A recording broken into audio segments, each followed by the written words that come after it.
दोस्तों आज हम आपको भारत के एक ऐसे स्टेट के सफर पर लेकर जा रहे हैं जहां के लोगों को सबसे शांत माना जाता है। यहाँ की राजधानी को द टेम्पल सिटी के नाम से भी जाना जाता है। एक ऐसा स्टेट जहां है दुनिया का सबसे पुराना पत्थर और जहां आपको देखने को मिलेगा आर्किटेक्चरल मार्वेल। एक ऐसा राज्य जो पक्षियों और जानवरों के लिए है हेवन। दोस्तों अगर आपको रॉयल बंगाल टाइगर और व्हाइट टाइगर देखना है तो यहाँ जरूर आएं। इस स्टेट की खूबसूरती यहाँ आने के बाद ही पता चलती है। यहाँ के बीचेस इतने खूबसूरत हैं कि आपका मन ही नहीं करेगा यहाँ से जाने का। दोस्तों हम बात कर रहे हैं भारत के सबसे अनोखी उड़ीसा राज्य की। तो फिर देर किस बात की, अपना सीट बेल्ट बांध लीजिए अच्छे से और निकलते हैं उड़ीसा की एक शानदार सफर पर। दोस्तों सबसे पहले आपको बता दें कि उड़ीसा राज्य की आबादी है 4,76,00,000 के आसपास और यहाँ पर आपको 270 लोग पर स्क्वायर किलोमीटर दिख जाएंगे। उड़ीसा भारत का खूबसूरत राज्य में से एक है और ये अपने लुभावनी समुद्री तटों, दर्शनीय मंदिरों, खूबसूरत टूरिस्ट प्लेसेस के लिए फेमस है। जगन्नाथपुरी मंदिर और कोणार्क का सूर्य मंदिर उड़ीसा के सबसे फेमस टूरिस्ट प्लेस है। इसके अलावा उड़ीसा धान की खेती और रोमांचित कर देने वाले स्थानों के साथ साथ ऐतिहासिक मॉन्यूमेंट्स के लिए भी जाना जाता है। उड़ीसा को पहले कलिंगा और उत्कल के नाम से जाना जाता था और इस राज्य का नाम कई बार बदला गया है। उड़ीसा पर मुगल सल्तनत और अंग्रेजों ने भी कब्जा किया है। सिर्फ यही नहीं, हिटलर ने सेकेंड वर्ल्ड वॉर के दौरान उड़ीसा पर कब्जा करने की प्लान बनाई थी क्योंकि हिटलर का मानना था कि उड़ीसा में बहुत नेचुरल सब्सटेंस है जिसकी वजह से कोई भी जंग जीत सकते हैं। लेकिन हिटलर का ये सपना सिर्फ एक सपना बनकर ही रह गया। इसके अलावा उड़ीसा मौर्य साम्राज्य के शासक अशोक से संबंधित है। महाराज अशोक सबसे महान मौर्य शासक थे जिन्होंने लगभग पूरे भारत और आसपास के देशों पर फतह हासिल कर ली थी। उड़ीसा कलिंग शासन के दौरान बहुत फेमस हुआ था। 261 ईसा पूर्व कलिंग युद्ध के दौरान खून खराबे को देखने के बाद अशोक का मन का भाव इसी स्थान पर हुआ था और उन्होंने बौद्ध धर्म को अपना लिया था। दोस्तों सबसे पहले उड़ीसा में आने वालों में महाभारत काल के पहाड़ों की जनजातियों के लोग थे जिन्हें सवर और सओरा कहा जाता था।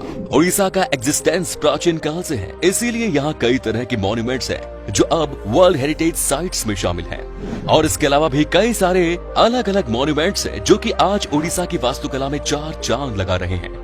उड़ीसा एक कल्चरली रिच स्टेट है। उड़ीसा की कल्चर के बारे में बहुत कम लोगों को ये बात पता होगी कि यहाँ 62 समुदाय के लोग निवास करते हैं और सभी समुदाय के लोगों को अपनी एक अलग ही कल्चर है। राज्य की कल्चर हिंदू, बौद्ध और जैन धर्म का एक मिश्रण है। यहाँ के आदिवासी लोगों की जो कल्चर है उसको राज्य का अहम हिस्सा माना जाता है। उड़ीसा राज्य के ओडिसी डांस की जितनी तारीफ की जाए उतनी कम है। ओडिसी डांस को दुनिया भर में सराहा जाता है और इस फोक डांस को देखने और सीखने के लिए दूर दूर से लोग आते हैं। ओडिसी डांस की मुद्राएं बहुत आकर्षित और दिलचस्प होती है, मन करता है कि बस देखते ही जाएं। उड़ीसा के इस डांस फॉर्म को सबसे पुराना माना जाता है। दोस्तों उड़ीसा के आर्ट, कल्चर, फेस्टिवल और म्यूजिक इस राज्य को अपनी अलग ही पहचान दिलाते हैं। उड़ीसा राज्य में कई त्योहार मनाए जाते हैं जिनका अपना एक अलग इम्पोर्टेंस है और ये त्योहार राज्य के आर्ट, कल्चर और ट्रेडिशन को उजागर करने में अपनी भूमिका निभाते हैं।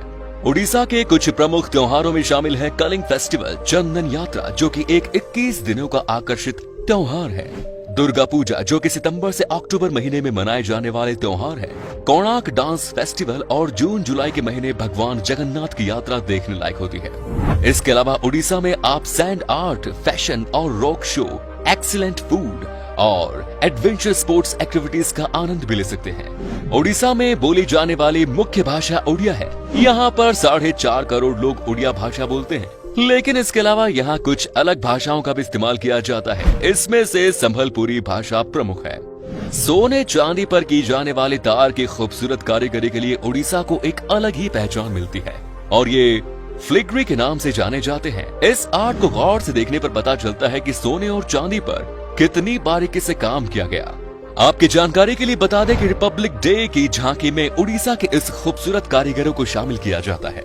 इसके अलावा उड़ीसा की संभल और इक्कत साड़ियां भारत में बहुत पॉपुलर हैं।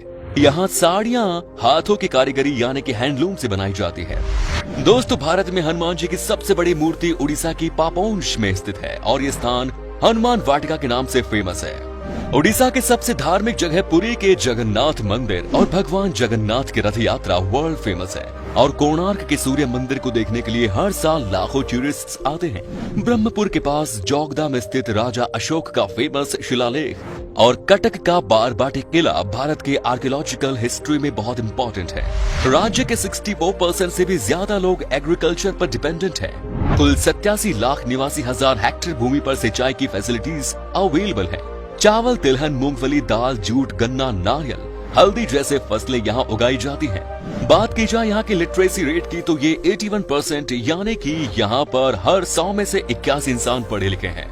दोस्तों, क्या आपने सिमिलीपाल वाइल्ड लाइफ सेंचुरी के बारे में सुना है? अगर नहीं तो आपको बता दें कि उड़ीसा के इस वाइल्ड लाइफ सेंचुरी पर आपको 100 से ज्यादा रॉयल बंगाल टाइगर देखने को मिलेंगे।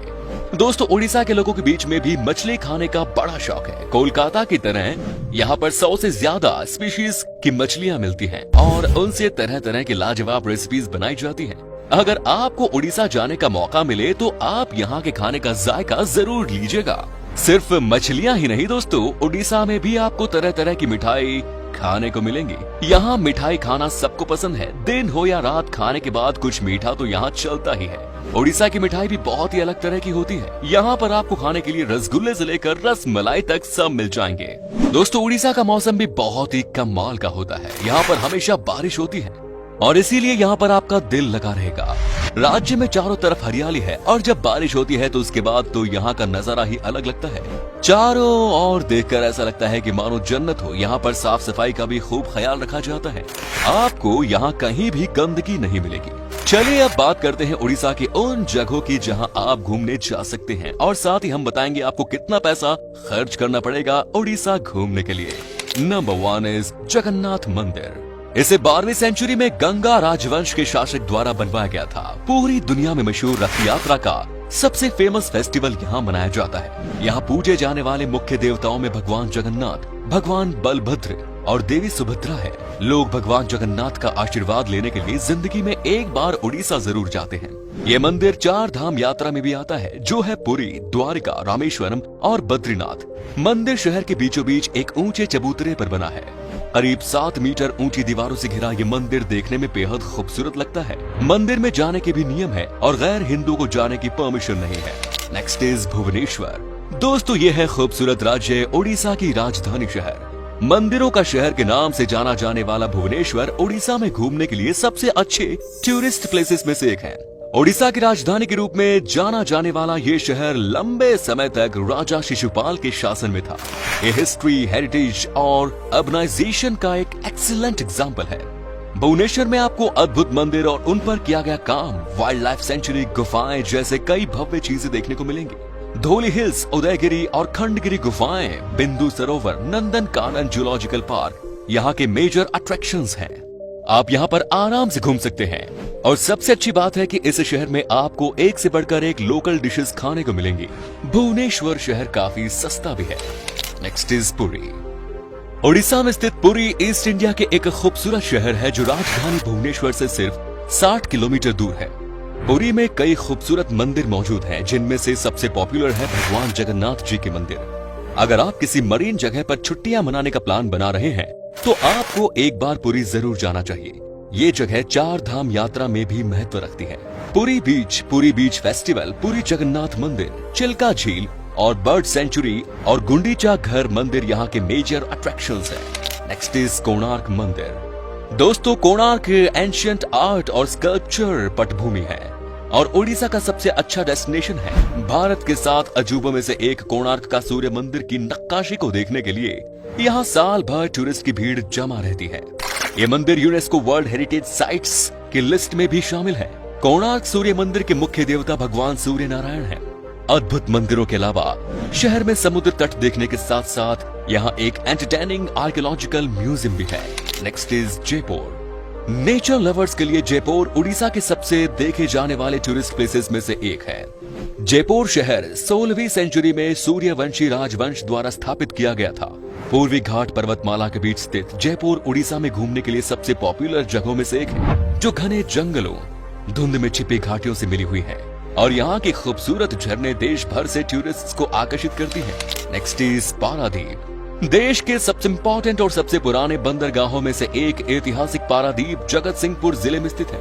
पारादीप कोस्टल लैंडस्केप, खूबसूरत मरीन बीच, घने जंगल, झरनों और किलों के साथ साथ भरा पड़ा है। समुद्र तट के किनारे बसे देश के सबसे अच्छे डेस्टिनेशंस में से एक पारादीप को देखने के लिए दुनिया भर से लोग आते हैं। पारादीप से महानदी और बंगाल की खाड़ी के मुहाने के खूबसूरत संगम पर विशाल जहाज और अन्य समुद्री गतिविधियों को देखा जा सकता है। पारादीप बंदरगाह है, गहीर माथा सेंचुरी और समुद्र तट लाइट हाउस और झनकड़ी यहाँ के प्रमुख आकर्षण है। Next is Cuttack. Mahanadi delta की नोक पर स्थित कटक पहले की राजधानी है और उड़ीसा का दूसरा सबसे बड़ा शहर और उड़ीसा में घूमने के लिए सबसे खूबसूरत जगहों में से एक है। कटक का इतिहास 1000 साल से भी पुराना है। अब कटक को देश के सबसे वेल प्लान्ड मिलेनियम शहरों में गिना जाता है। महानदी बैराज, बाराबती का किला, भीतर Kanika wild life sanctuary, Ansupa झील और सिंहनाथ और भट्टारिका के मंदिर यहाँ के मेजर टूरिस्ट स्पॉट्स हैं। दोस्तों चलिए अब आपको बताते हैं कि कितने पैसे खर्च करने पड़ेंगे उड़ीसा की सैर पर आपको।